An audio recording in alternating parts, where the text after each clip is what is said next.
be seated if you're not already.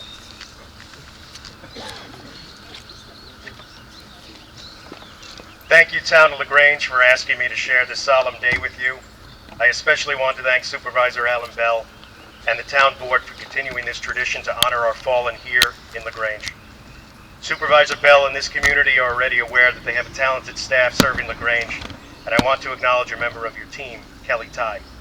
Kelly does a brilliant job multitasking and coordinating all of the moving pieces to make the ceremony happen. To put it in military speak for my veteran comrades present here today, Kelly is like the Sergeant Major for the Town of LaGrange, and as we know, when the Sergeant Major has a mission to get done, it gets done. When pondering on what I would like you to take away from this speech, I had to know my audience. Your very presence here today shows your appreciation and your acknowledgement of why it's important to remember our fallen. You already know that this is not just a 3-day weekend or an unofficial start to summer. You do know that your freedom was purchased at a high cost. It is a cost that one can never fully repay. However, it is a cost that can be earned by how we live out our remaining days here on Earth. A very special group amongst us here today know best of all of what it is to earn the sacrifice of our fallen brothers and sisters. They are those men and women that step forward to wear the uniform of our armed forces. May I ask my fellow armed service veterans to please raise your hand so that we may acknowledge you.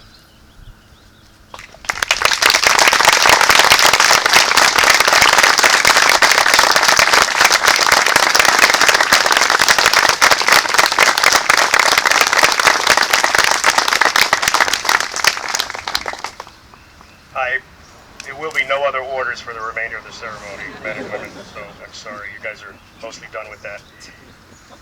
There is another group that intimately knows the cost of our freedom. They are our military families. Many of those families today at this very moment are absent their soldier, sailor, airman, or Marine due to the sacrifice by their loved one's death for our freedom. We honor those military families and conduct ceremonies like this one to remind them that they are not alone and that we will never forget the cost. Since July 4th, 1776, there have been 1.4 million American military combat deaths and 1.5 million wounded in combat. That's nearly 3 million individual stories of sacrifice and loss. I would like to share one of those stories with you today that will reaffirm who is doing the fighting for us to keep us safe.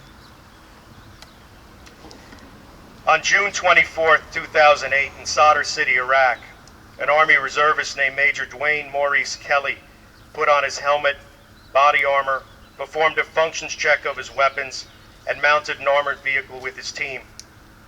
Dwayne was en route to hold a meeting with the district mayor at the newly refurbished government center, which would be an Iraqi equivalent to a town hall like this one. Dwayne did not have to go out on this mission. Dwayne was already out on his own missions 6 days a week, and he volunteered to work on what was going to be his rest and recovery day, because our friend and fellow officer assigned to be the liaison with the district mayor was recovering physically and emotionally from his vehicle being destroyed by an improvised explosive device the week prior. Dwayne, knowing that our friend was still recovering, went to him and insisted that he take his place on the mission, and even engaged the medical staff to convince our friend that he should sit that mission out. Upon arrival to the government center, Dwayne and his team established a security perimeter with the armored vehicles around the building, and when satisfied, had the U.S. State Department civilians and the Iraqi national government officials dismount. Under his armed protection, they entered the building for the meeting. What Dwayne nor anyone else could have known was that the renovations to the government center building included an explosive device that had been built into the wall of the meeting room. Once all were seated in the meeting room, Dwayne and the other military security personnel were standing guard at the far side when the explosive detonated from the wall, immediately killing 8 U.S. and Iraqi civilians and 1 U.S. soldier. Dwayne was mortally wounded and semi-conscious, but aware of what had happened.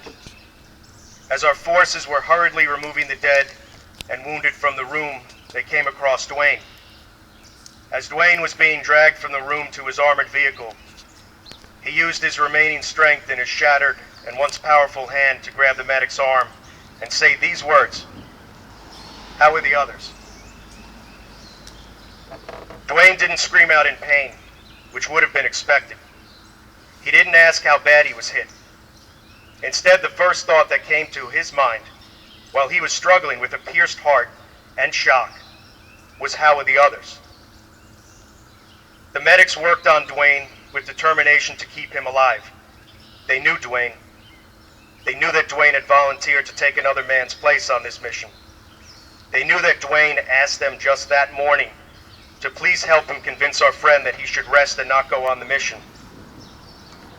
Dwayne died on a medevac helicopter rushing him to the Army Combat Surgical Hospital in Baghdad. It took me a long time to reconcile that memory, and even longer to share it with his widow and daughter.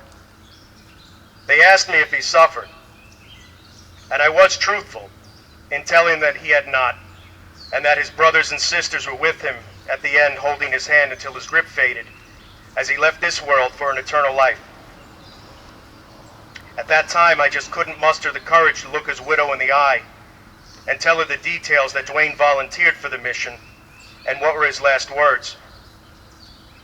I thought that it would upset her in some way, as if he didn't care about his own wounds at the end.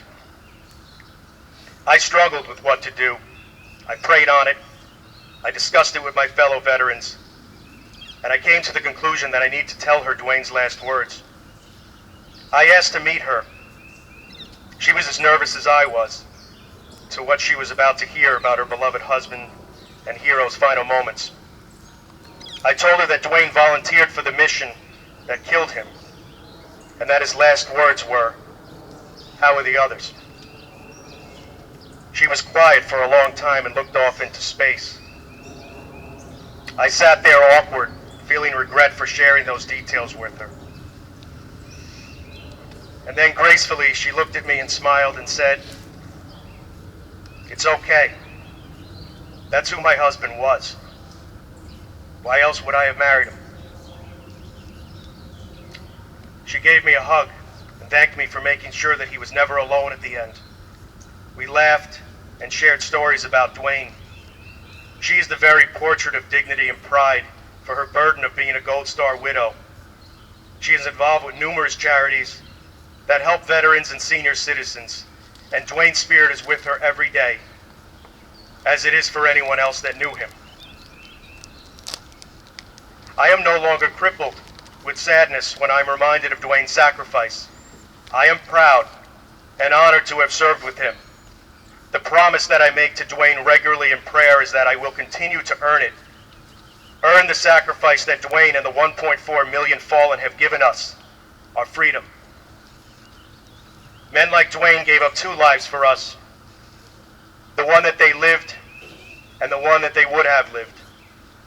They have given up all of their tomorrows so that we may have our todays. Ladies and gentlemen, we are in a time like no other in our short 240-year United States history. Our enemies intentionally avoid going up against our military with their forces. They know that the outcome for them would result in a very short fight.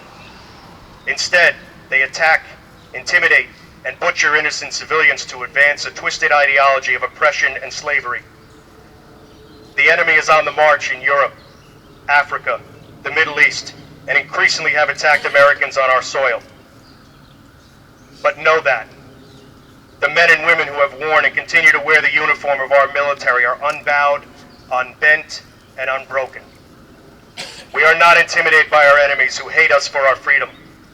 Our fallen have stood between you and the enemies of America to protect what our ancestors left their countries of origin for, to ensure that we would have a better opportunity and life. We at this ceremony know what the cost is. Your military loves this country and would continue to pay any price, even if it meant their very lives, so that our people may endure.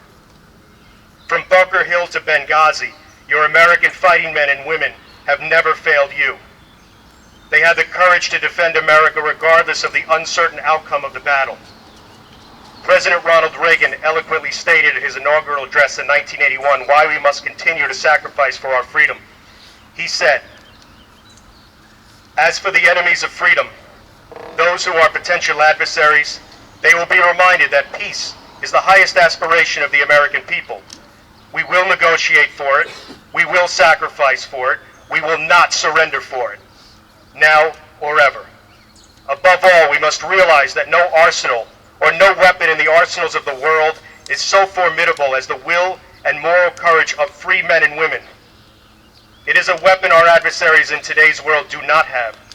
It is a weapon that we as Americans do have. Let that be understood by those who practice terrorism and prey upon our neighbors. We are Americans." So to answer my question as to what I would like you to take away from this ceremony today, it is to earn the American sacrifice that was made for us. Be the father, mother, son, or daughter that our fallen can no longer be. Be the husband or wife that our fallen can no longer be. Be a person of selfless service to our community through your individual works of charity and mercy that our fallen can no longer be. And finally, be a person of courage and bravery that our fallen can no longer be. Thank you, LaGrange. May God bless the United States of America.